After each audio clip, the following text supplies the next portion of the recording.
Bonjour! Aujourd'hui, on va faire de la pâte brisée ou de la pâte à tarte, communément appelée au Québec. Donc, je vais vous montrer ma petite recette, puis les étapes à suivre. Donc, pour commencer, on a besoin de matière grasse. Vous pouvez prendre celle de votre choix, que ce soit de la graisse, du beurre, de la margarine ou un substitut de beurre végétal.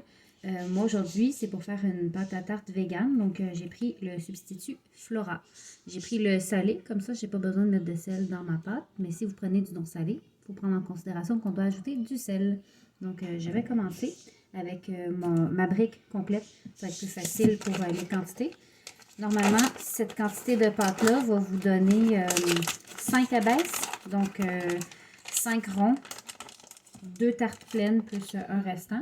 Si vous ne faites pas des tartes, vous pouvez aussi en faire des fonds pour les quiches et également des pêtes de sœur avec les restants. Donc, c'est parti.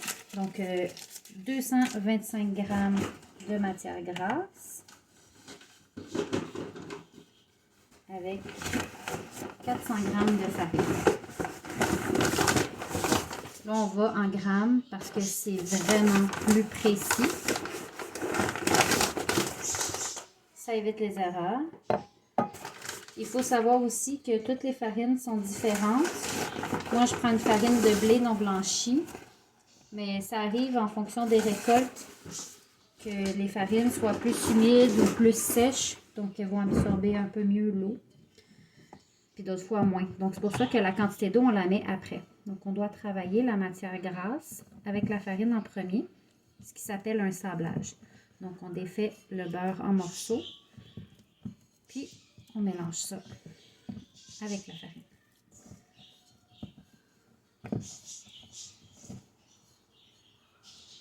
Vous pouvez y aller avec un robot culinaire aussi, mais c'est facile de le faire à main. Il ne faut juste pas avoir peur de se salir.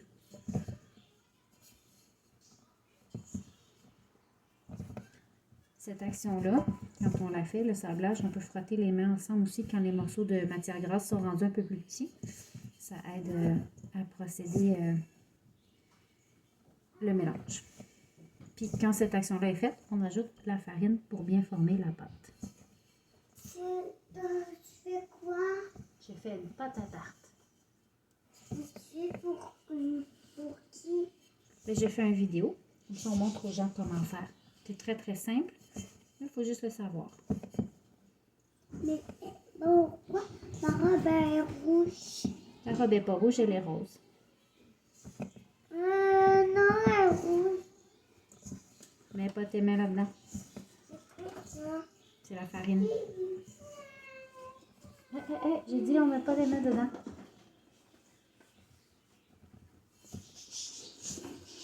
C'est ça qui fait la tarte. La petite farine. La petite farine. Touche pas, touche pas. Touche pas. Enlève tes mains. La farine, elle s'aborde. Est-ce que ça, c'est la bouteille à Momo? Oui, mon amour. Est-ce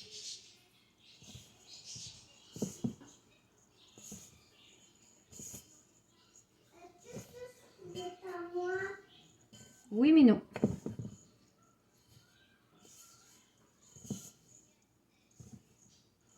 Donc, vous voyez, on est rendu à 4 minutes. Je l'ai fait à la main. Essentiellement, les gros morceaux de matière grasse sont mélangés. Je vous montre de quoi ça a l'air. On dirait un peu du sable. Hein? Un petit sable un peu mouillé. On est rendu à l'étape d'ajouter l'eau. Donc là, ce qu'on fait, c'est qu'on remplit notre tasse à mesurer à 125 grammes ou millilitres d'eau.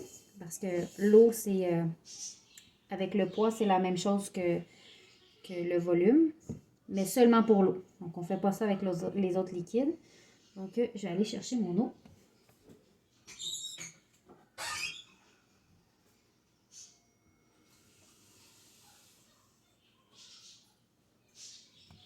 Donc, voilà.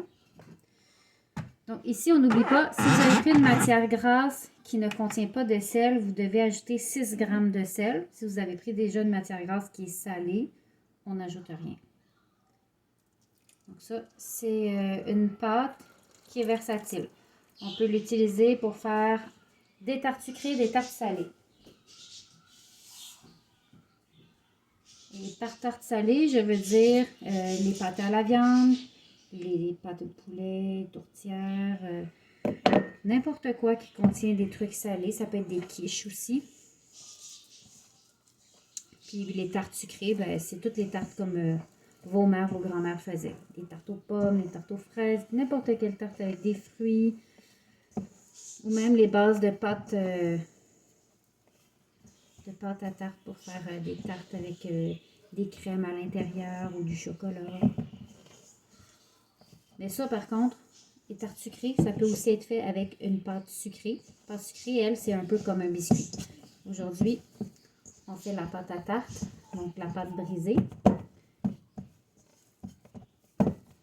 Voilà. Donc, j'ai ajouté mon eau. Ici, j'ai ma pâte. On doit la laisser reposer un minimum de 1 heure avant d'utiliser. Parce que comme on vient de la mélanger... Quand tu fais ça... Parce qu'il faut que j'explique aux gens. Quand on vient de la mélanger, on travaille beaucoup de gluten.